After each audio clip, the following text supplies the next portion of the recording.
Quando a gente fala da misericórdia de Deus, ela realmente é maior do que todos os nossos pecados, né? Ninguém tem dúvida disso, né? Porque a gente experimenta essa misericórdia de Deus. Jesus é a própria misericórdia do Pai, né? Que demonstrou com a própria vida que essa misericórdia é imensa. Por isso, a misericórdia de Deus, ela não é incapaz de alcançar até os pecados mais graves. Por exemplo, aqueles que atentam diretamente até contra a vida humana, né? Nós sabemos que hoje o pecado do aborto é um dos maiores pecados que acontecem no mundo, porque é o assassinato cruel de alguém inocente e completamente indefeso, ou seja, não há maldade maior do que essa. O que acontece? Muitas pessoas não sabem, primeiro, que é tão grave assim, né? E depois que muitas dessas pessoas, por causa da vida errada que levam, acabam também cometendo abortos, mesmo sem ter consciência disso. Por exemplo, a pílula do dia seguinte, que está sendo propagada como se fosse uma contracepção. Não é uma contracepção, é um aborto. Porque a pílula do dia seguinte age depois do embrião já fecundado.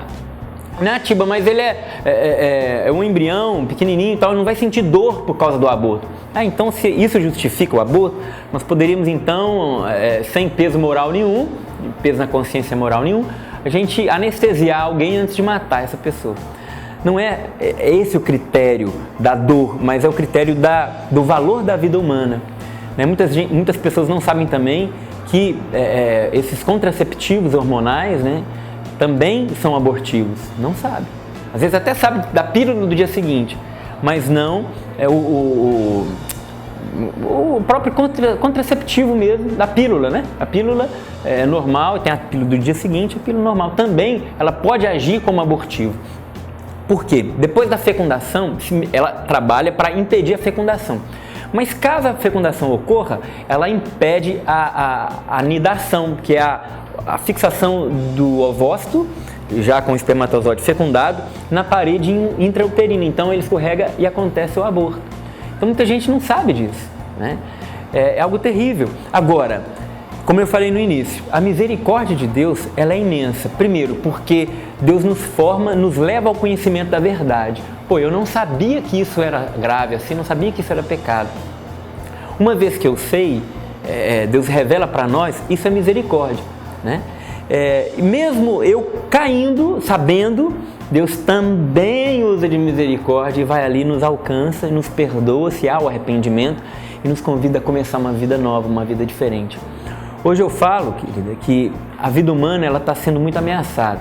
Hoje você tem ONG para defender mato, para defender bicho, para defender macaco, mas a vida humana é coisificada, entendeu? E se tenta o tempo inteiro se legalizar, se tornar institucional o assassinato dessas crianças inocentes e indefesas no ventre de suas mães, como fosse um benefício de liberdade para a mulher, né?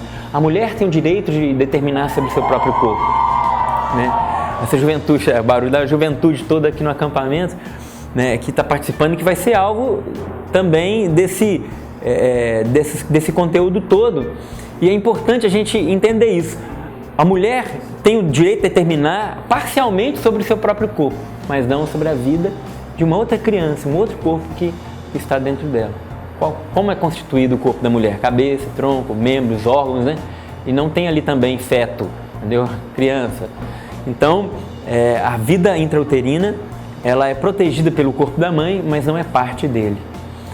O grande desafio é abrir as nossas consciências e também formar outras da sacralidade da vida humana, porque a nossa vida não vale pouca coisa, ela custou o preço do sangue de Jesus Cristo na cruz, merece todo o nosso empenho em defendê-la, em ser a voz por aqueles que não têm voz. Eu acho que esse é um dos grandes trabalhos sociais, defender o maior dos oprimidos, que é a criança, que não tem possibilidade de autodefesa. Para os jovens que estão aqui com a gente, a palavra de Deus é de conforto para aqueles que cometeram esse pecado, o pecado do aborto, ou o pecado que conduziu ao aborto, né, que o pecado da sexualidade desregrada.